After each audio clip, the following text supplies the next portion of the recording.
All right, just making a short video.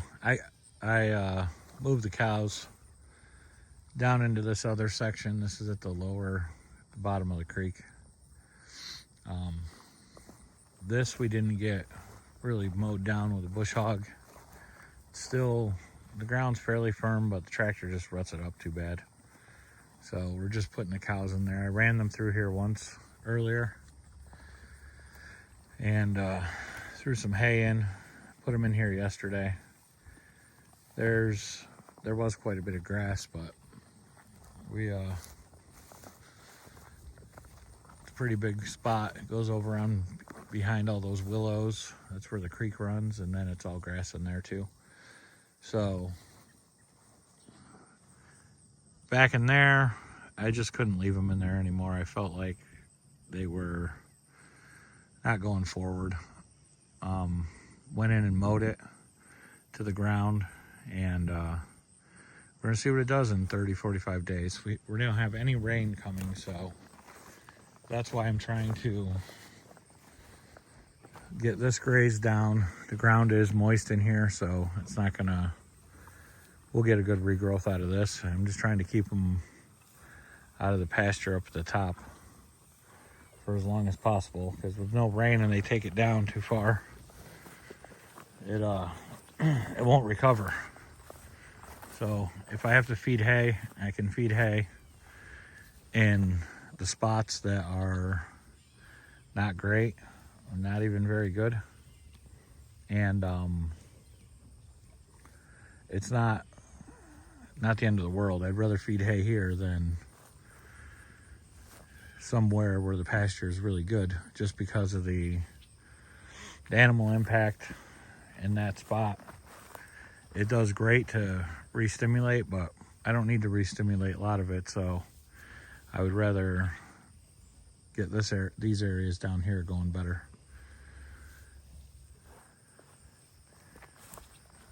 A lot of that in there, you see they trampled it down. All the brown, that's all switchgrass. So it grows back pretty rapidly in the cool weather.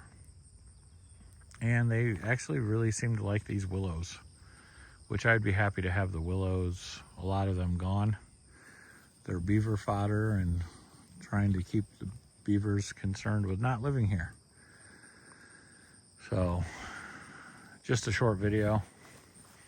Walk along, show you some of the what's left.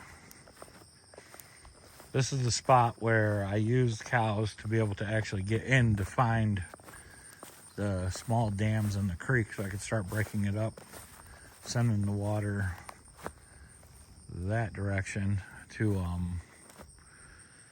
just get it flowing again.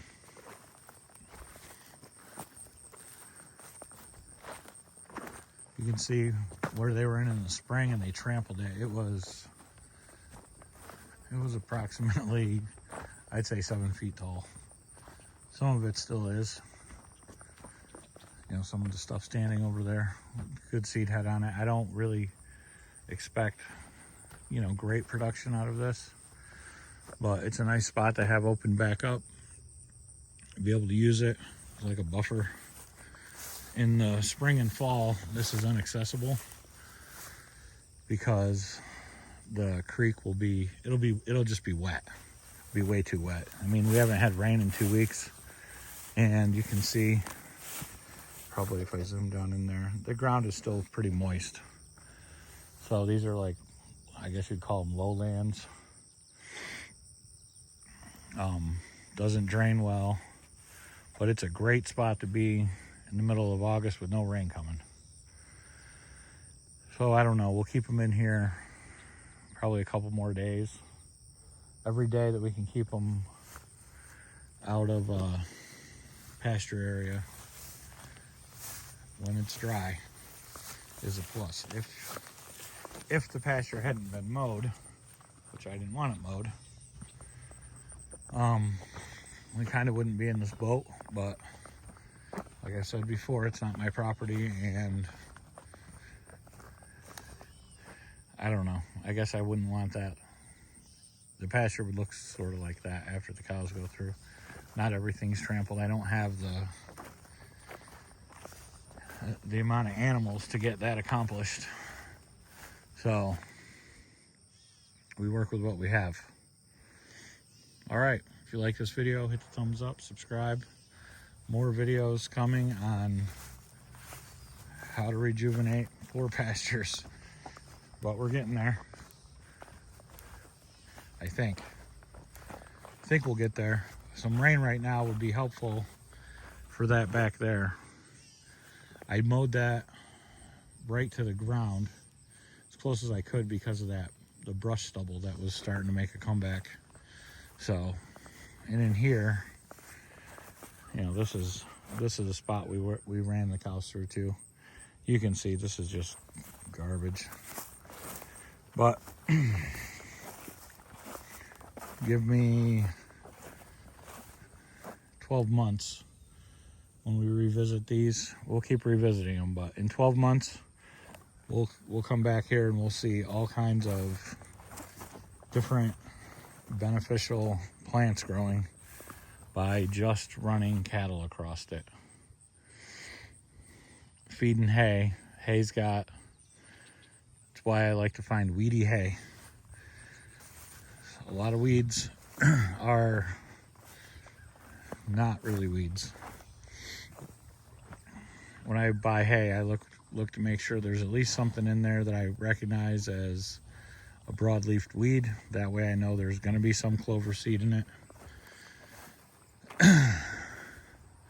But I also believe that there is a seed bank here of what we need. We just need a good impact and then some rest. So I guess that hay dumped right there, that was just a bale I picked up and threw in here that they grazed on over there. It makes a great pillow.